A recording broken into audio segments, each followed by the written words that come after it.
While it is addictive, vaping is not more addictive than smoking. Despite this, some people believe that vaping is more addictive because people sometimes vape more often than they used to smoke.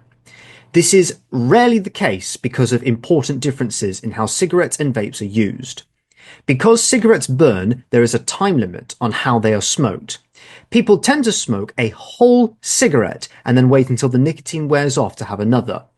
With a vape, you can take much longer gaps between puffs and the vape won't burn out. As such, people tend to breathe in the same amount of nicotine but over a longer time period. To some, this feels like they are vaping more often because they have their vape in their hand for longer than a cigarette. Also, vapes can vary in the amount of nicotine they contain. If a vape contains a lower level of nicotine than a cigarette, some people will need to vape more often to feel these effects. Think of it as like snacking versus eating a large meal.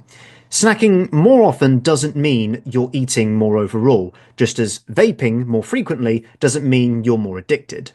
So while both vapes and cigarettes are addictive because they contain nicotine, vaping is not more addictive than smoking.